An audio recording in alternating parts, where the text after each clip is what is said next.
Ġie inawgurat proġett li ser ikun qed jistudja l-fenomeni soċjo-ekoloġiċi bejn is-sajd u ċ-ċetaċi, fost l-oħrajn kif annimali bħal nifel bl-aġir tagħhom jaffettwaw is-sajjieda u l-għodda li jużaw. Dan il-proġett qed isir mid-Dipartiment tas-Sajd u l-Akwakultura b'kollaborazzjoni maċ-Ċentru tal-Agrikoltura, l-Akwatika u x-Xjenzi tal-Annimali fl-EMCAST. L-ewwel parti tal-istudju bdiet fl-2019 bil-ġbir ta' informazzjoni li ntużat sabiex ikunu kwalifikati u kwantifikati il-fatturi ta' depredazzjoni fuq sajd artiġjanali. Fil-fatt s'issa ġie stabbilit kif aktar minn 3/4 tas-sajjieda intervistati esperjenzaw interazzjonijiet taċ-ċetaċi mal-erkapti tagħhom u nnutaw li dan il-fenomenu qiegħed dejjem jiżdied. Issa t-tieni fażi tal-proġett ser tkun immirata lejn informazzjoni u esperimenti mas-sajjieda direttament waqt is-sajdiet tal-pariti.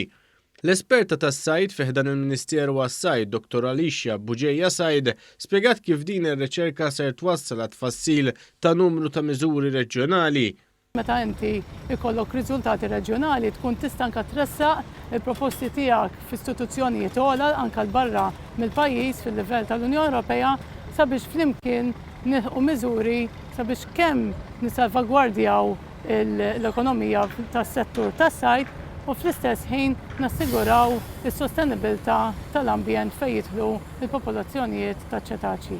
Il-prinċipal u kap eżekuttiv tal-Kulleġġ Malti għall-Arti, ix-Xjenza u t-Teknoloġija, il-Professur Joaquim James Calleja, stqarr kif l-EMCAST qed isir investiment qawwi fir-riċerka.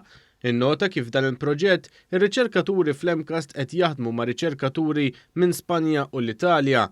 F'konferenza tal-aħbarijiet li fiha tħabbar dan il-proġett, il-Ministru għas-Sajd Anton Refalo stqarr kif minn dan l-istudju ser ikunu qed igawdu primarjament is-sajjieda Maltin u Għawċin. Il-Ministru għall-Edukazzjoni Justin Caruana stqarret kif proġetti bħal dawn juru l-importanza tar-riċerka fl-edukazzjoni li qed tmur lil hinn mill-konfini tal-istituzzjonijiet edukattivi.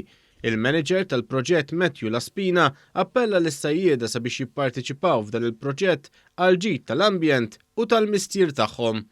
Hija importanti li s-sajjieda jipparteċipaw f'dan l-istudju biex fl-aħħar mill-aħħar aħna nissalvagwardjaw kemm is-settur tas-sajd kif ukoll is-settur tal-ambjent.